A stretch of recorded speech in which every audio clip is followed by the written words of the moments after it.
In 2017, more than 10,000 people were killed in alcohol-related crashes here in the U.S. alone. For the grieving families of victims, nothing can change the past.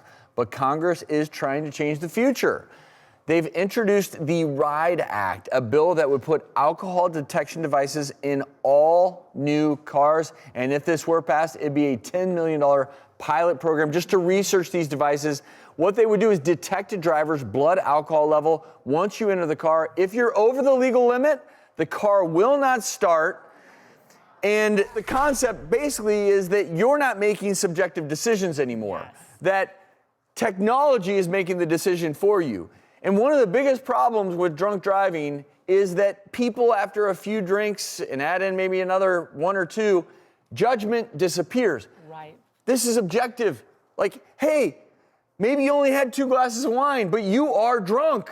And for that you reason, can't drive. your car is not going to start. I love this because, listen, a third of all fatal car crashes are due to drunk driving. And if anybody's ever wondering why is it 0.08, why is that the legal limit, it's because studies have shown that that's where the risk of fatality significantly increase, not only due to the judgment issues you were talking about, but impaired concentration, impaired short-term memory, difficulties with visual perception, being able to respond quickly. All of those things, in a moment's notice, it can be the meaning between a life and a death.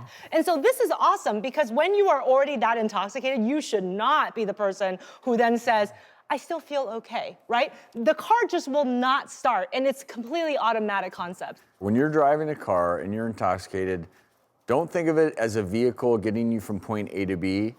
View it as a weapon. Yeah. That car is a loaded weapon if you're driving it under the influence, and that's why we see so many deaths that are all preventable. That's the sad part about this is every single alcohol-related crash that leads to death or disability, it's all preventable. And this is, I think, an opportunity to use technology for good. Mm-hmm. We know technology can be used for bad. This is almost like the new airbag to protect not just you, though, but potentially everyone else. Now, these sensors, obviously, they would have to be bomb-proof. There's that thumb concept where if you press the starter, it would be able to read your blood alcohol levels, and then the steering wheel sensor, you know, the technology has to be really good, and you can't be able to rig the system, right, because trust me, there will be a lot of people who try.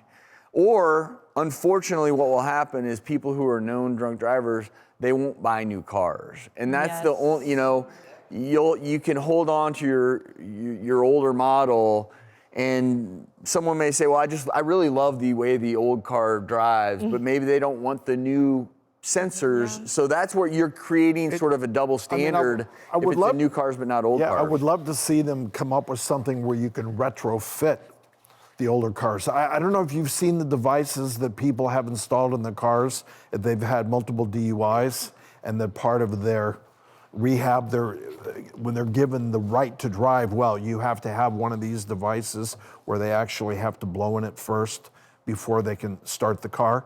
I mean, that would be extreme. Those are available, though, but it's not a bad idea. I agree. But let's just remember one thing here. A lot of drunk driving accidents, they occur when someone isn't necessarily wasted. Mm-hmm. They're driving under the influence. They were out to dinner. They had one extra glass of wine. I just want to put that out there because we all think it's someone else. But the reality is it could be any one of us who has one extra glass of wine, one extra cocktail, and you are now driving a weapon. If you or someone you know is struggling with alcohol, there are always ways to get help. We're going to have a list of resources on our website, thedoctorstv.com.